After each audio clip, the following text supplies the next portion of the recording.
दिव्य जादुई घोड़ा हूं। जिस आवाज ने तुम्हें आधी रात को पुकारा वो मेरी ही रूह थी। और आप पत्थर कैसे बन गए? और आपने मेरा ही नाम क्यों लिया? मदन, कालिंदी जंगल में एक दुष्ट तांत्रिक है भैरव। उसने अपनी काली शक्तियों से मुझे इस पत्थर की कैद में डाल रखा है। वो मेरी दिव्य शक्तियां चुराना चाहता है। अगर उसे समय रहते रोका न गया तो वो मेरी ताकत पाकर पूरी दुनिया पर अंधेरे और काली शक्तियों का राज कायम कर लेगा। काली शक्तियों का राज? पर महाराज, मैं तो एक मामूली सा किसान हूं। दिन भर मिट्टी में हल चलाता हूं। मैं उस शक्तिशाली तांत्रिक की काट कैसे कर सकता हूं? मैं अकेला क्या कर पाऊंगा? तुम अकेले नहीं हो मदन। तुम्हारे साहस और ईमानदारी की वजह से तुम्हें चुना गया है। तुम्हारी मदद के लिए मेरा सबसे वफादार साथी तुम्हारा इंतजार कर रहा है। कौन साथी? यहां तो सन्नाटा पसरा है। अभी अपने घर की ओर देखो। तुम्हारे घर के ठीक सामने मेरा दोस्त खड़ा है जिसका नाम पवन वेग है। वो साधारण घोड़ा नहीं है, वो हवा की रफ्तार से चलता है। वही तुम्हें कालिंदी जंगल के उन गुप्त रास्तों से ले जाएगा जहां कोई इंसान कदम नहीं रख सकता। अगर मेरी वजह से दुनिया बच सकती है तो मैं पीछे नहीं हटूंगा। जाओ मदन, पवन वेग तुम्हारा इंतजार कर रहा है। समय कम है और खतरा बहुत बड़ा।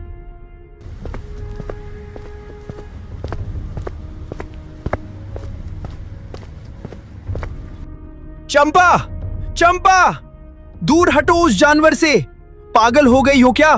पता नहीं कहां से आ गया है। अरे आ गए आप? बड़ी देर कर दी कुएं के चक्कर में। बेचारा पवन वेग कब से आपका इंतजार कर रहा है। पवन? क्या? तुम्हें इसका नाम कैसे पता? और तुम इससे ऐसे बातें क्यों कर रही हो जैसे ये तुम्हारा मायके का कोई रिश्तेदार हो? अरे इसने खुद ही तो बताया। पवन वेग ने मुझे सब समझा दिया है। वो जादुई पत्थर की मूर्ति, वो दुष्ट तांत्रिक भैरव और कालिंदी जंगल का संकट, सब पता है मुझे। हे भगवान, ये दुनिया उलट पुलट हो गई है क्या? मैं वहां पत्थर से बात कर रहा हूं, तुम यहां जीते जागते घोड़े से गप्पे लड़ा रही हो। चंपा, ये बोलता है सच में? हाँ, और सुनिए, अब देर मत कीजिए। पवन वेग कह रहा है कि तांत्रिक की शक्तियां बढ़ रही हैं। आप अभी के अभी निकलिए। रात के अंधेरे में ही रास्ता पार करना होगा। क्या? अभी निकलूं? पागल मत बनो चंपा। आधी रात को बाहर निकलूंगा तो गांव के कुत्ते दौड़ा लेंगे मुझे। और लोग क्या सोचेंगे कि मदन आधी रात को घोड़े से बातें करते हुए जंगल जा रहा है। सब मुझे पागल खाने छोड़ाएंगे। मदन, कुत्तों से मत डरो, वे मेरा रास्ता नहीं रोक पाएंगे। समय हाथ से निकल रहा है। अरे बाप रे, ये तो वाकई बोलता है। साला, ये तो आदमी से भी साफ बोल रहा है। अब तो विश्वास हुआ। चलिए, हिम्मत कीजिए और अभी रवाना होइए। नहीं भाई, मेरी बात समझो। ये संतोषपुर है। यहाँ रात को साया भी दिखे तो लोग लाठी लेकर निकल आते हैं। अभी अंदर चलो सब के सब। और तुम, ओ पवन वेग भाई, तुम भी चुपचाप तबेले की तरफ चलो। हम सुबह सूरज निकलते ही कालिंदी जंगल के लिए निकलेंगे। अभी रिस्क नहीं ले सकता। जैसी तुम्हारी इच्छा मदन, लेकिन याद रहे, तांत्रिक रुकने वाला नहीं है। हाँ, वो नहीं रुकेगा तो क्या मैं अपनी नींद खराब कर लूं? चलो अंदर, सुबह देखेंगे कालिंदी और भैरव को।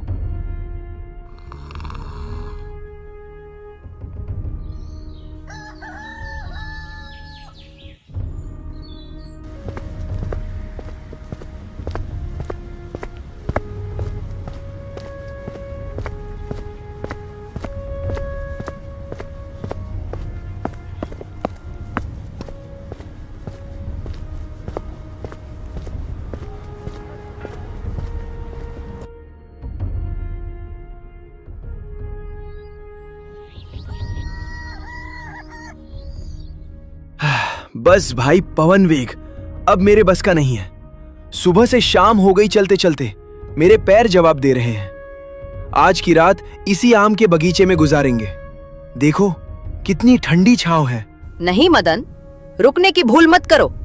इस बगीचे की हरियाली पर मत जाओ। यहाँ की हवाओं में मौत की गंध है। ये जगह शापित है। हमें फौरन यहाँ से निकलना होगा। अरे तुम तो हर बात में डरते हो। इतना सुंदर बगीचा और ठीक नहीं है। कम से कम मुझे 2 घड़ी सुस्ताने तो दो।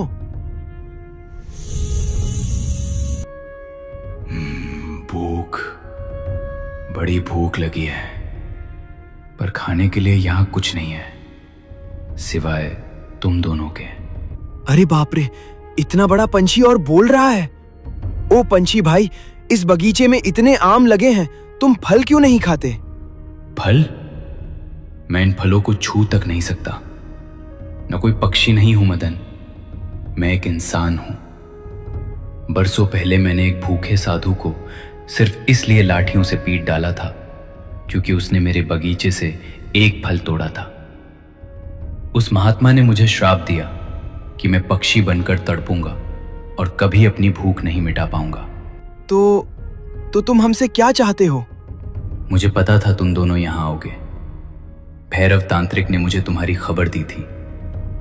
मेरी मुक्ति का एक ही रास्ता है, या तो तुम मुझे मार डालो या फिर मैं अपनी भूख मिटाने के लिए तुम्हें कच्चा चबा जाऊंगा। तैयार हो जाओ। हाँ, पवन वेग, बचाओ मुझे, ये तो हमें खा जाएगा। मदन पीछे हटो।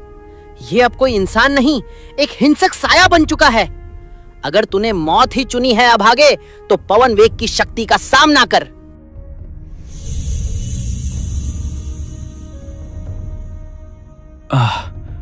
धन्यवाद, तुमने मुझे इस नर्क से आजाद कर दिया। मदन, संभल कर रहना। भैरव इससे भी भयानक जाल बिछाए बैठा है। हे भगवान, अगर आज तुम ना होते पवन वेग, तो ये बगीचा मेरी कब्र बन जाता। अभी तो ये शुरुआत है मदन। कालिंदी जंगल का रास्ता ऐसे ही कई पापों और श्रापों से भरा है। उठो, अब हमें एक पल भी यहाँ नहीं रुकना चाहिए।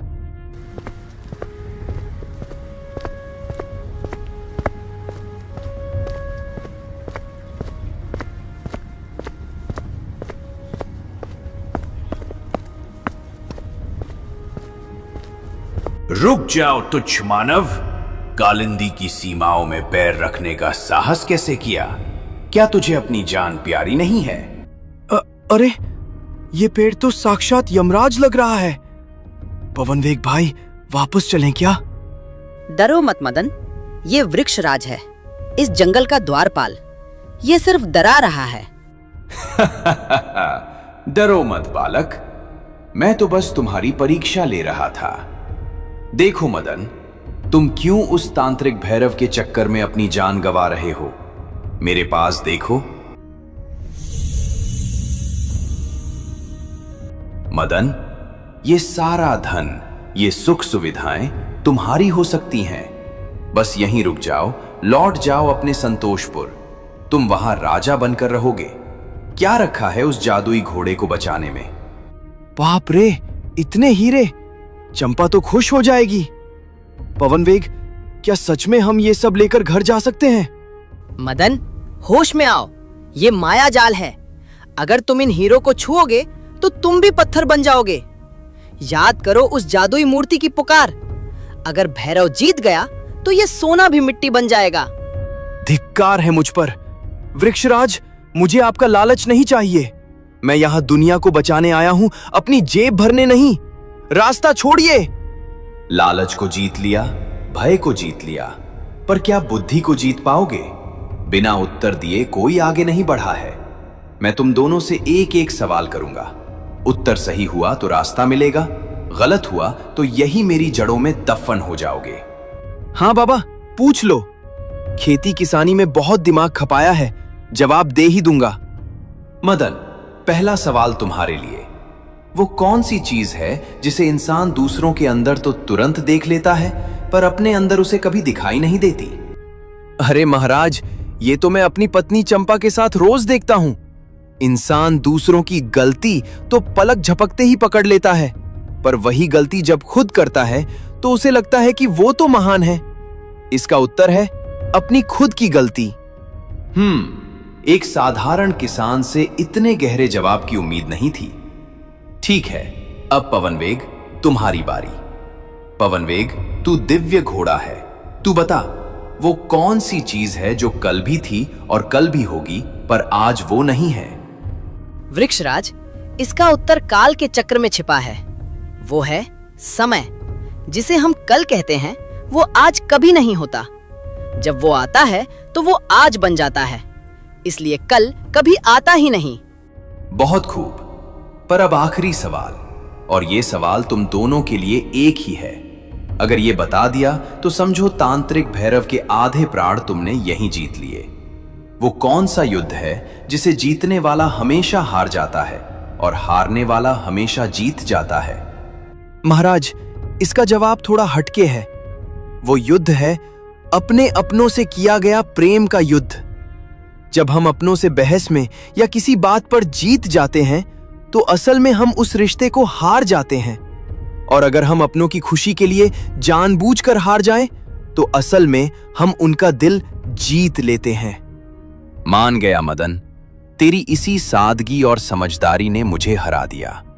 जिसके पास अपनों के लिए हारने का कलेजा है, वही भैरव जैसी नफरत की दीवार को ढहा सकता है। आओ, रास्ता साफ है। तांत्रिक का किला अब यहां से सिर्फ 1 कोह की दूरी पर है। शुक्रिया महाराज। पवनवेग भाई, अब अपनी असली रफ्तार दिखाओ। सूरज ढलने से पहले हमें किला फतह करना है।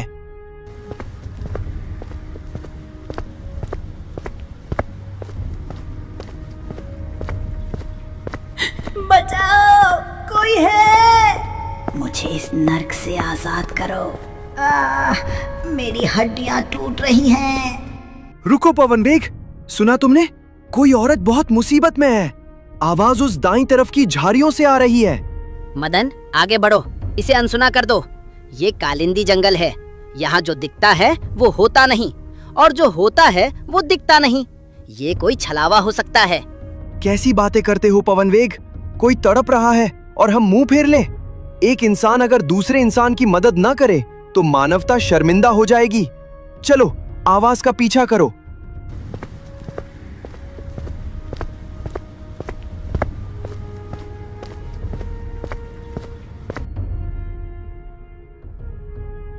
अरे माँ जी, आप यहाँ इस पिंजरे में क्या कर रही हैं? ये हाल किसने किया आपका?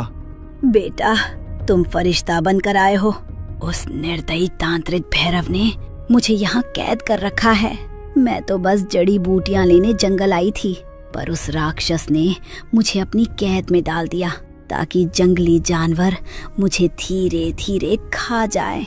बेटा, मुझे बचा लो, बड़ी कृपा होगी। वो भैरव तो बड़ा ही नीच इंसान है। पवनवेग, तुम खड़े क्या देख रहे हो? अपनी जादुई शक्तियों से इस बेचारी बुढ़िया को आजाद करो।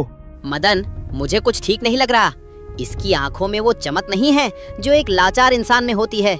तर्क वितर्क छोड़ो और मदद करो, ये मेरा आदेश है।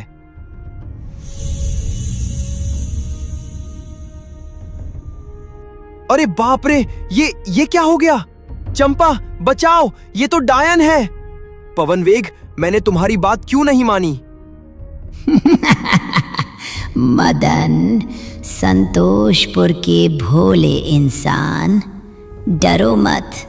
अगर मैं तुम्हें मारना चाहती तो पिंजरा खुलते ही तुम्हारा गला रेत देती। तो तुम क्या चाहती हो? तुम सच में डायन हो?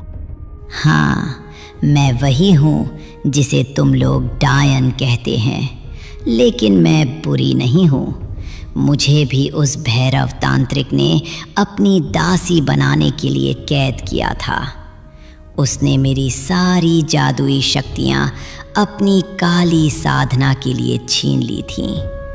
तुमने मुझे आज़ाद किया है, इसलिए मैं तुम्हारी मदद करूँगी।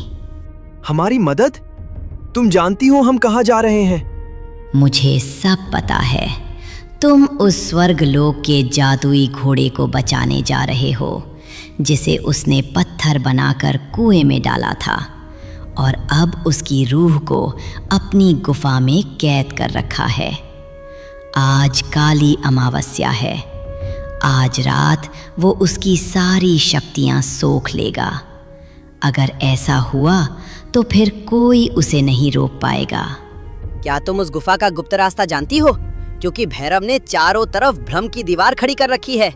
हाँ, भैरव की उस गुफा तक पहुंचने का रास्ता सिर्फ मैं जानती हूँ, क्योंकि उसी गुफा में मेरी शक्तियाँ भी दफन हैं। चलो मेरे पीछे, मैं तुम्हें सीधे उस काल कोठरी तक ले जाऊंगी जहाँ जादुई अश्व कैद है। पर याद रहे, वहाँ मौत का पहरा है। जब मौत के मुंह में आ ही गए हैं तो डरना क्या? चलो माँ, मेरा मतलब है चुड़ैल जी, रास्ता दिखाओ। मदन, सावधान रहना। उस गुफा में भैरव ने छाया रक्षकों को तैनात किया है। वे तुम्हारी आंखों को वो दिखाएंगे जो तुम देखना चाहते हो। क्या मतलब? वो तुम्हें तुम्हारी पत्नी चंपा के रूप में मिलेंगे, कभी तुम्हारे पुराने मित्रों के रूप में। लेकिन तुम्हें रुकना नहीं है, बस अपनी धुन में चलते रहना। समझ गया, लेकिन एक बात बताओ, तुम हमारी मदद क्यों कर रही हो? क्योंकि भैरव ने सिर्फ इंसानों को नहीं, बल्कि हम जैसी रूहों को भी गुलाम बनाया है। मुझे मेरा सम्मान और मेरी आज़ादी चाहिए, और वो सिर्फ तुम्हारी सादगी और पवन वेग की ताकत से ही संभव है।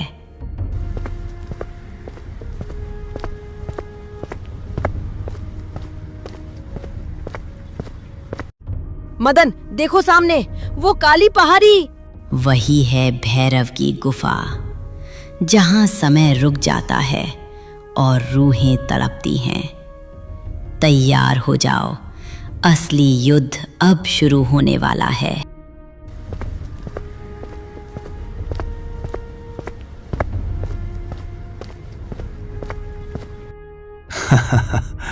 तो आखिरकार मौत के सौदागर यहाँ पहुंच ही गए, और साथ में इस गद्दार चुड़ैल को भी लायो। तुम्हें क्या लगा था भैरव सो रहा है? भैरव, तेरा अंत निकट है। आज काली अमावस्या है, लेकिन ये काली रात तेरे पापों का घड़ा फोड़ने आई है। इन दोनों को अंदर जाने दे, वरना पछताएगा।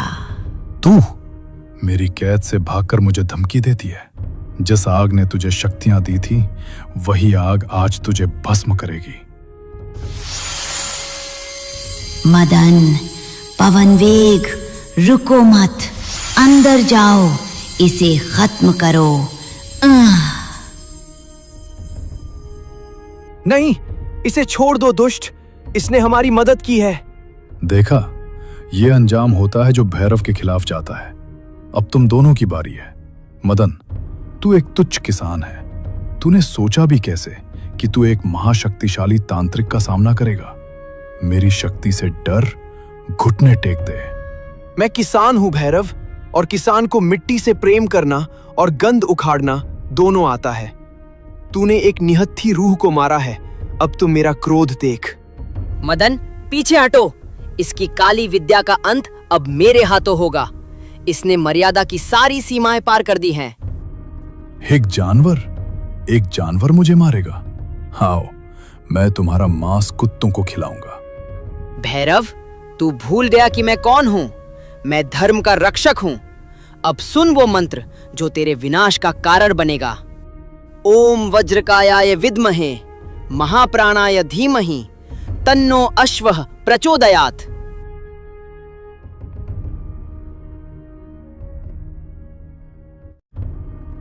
ये क्या है? मेरी शक्तियां काम क्यों नहीं कर रही हैं? ये रोशनी, मेरी आंखें जल रही हैं। रुको, इसे बंद करो। अधर्म का अंत ही सृष्टि का नियम है भैरव। ये प्रहार उस जादुई पत्थर के घोड़े के लिए जिसे तूने कैद किया, और ये उस डायन के लिए जिसे तूने अभी भस्म किया। खत्म, सब खत्म हो गया।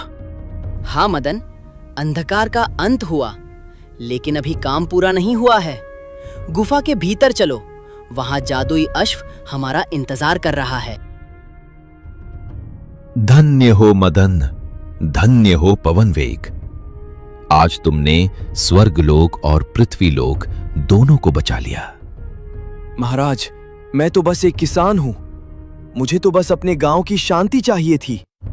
तुम्हारी इसी सरलता ने तुम्हें विजेता बनाया। जाओ मदन, संतोषपुर अब सुरक्षित है और पवन वेग हमेशा तुम्हारे पास रहेगा, एक मित्र बनकर। तो दोस्तों, कैसी लगी आपको हमारी ये कहानी? अपनी राय कमेंट में जरूर दें ताकि हम मदन और पवन वेग के अगले रोमांचक भाग के साथ जल्दी लौट सकें। हिम्मत और दोस्ती की इस जंग को अगर आपने पसंद किया है तो वीडियो को लाइक करें। मिलते हैं अगले भाग में एक नए रहस्य के साथ।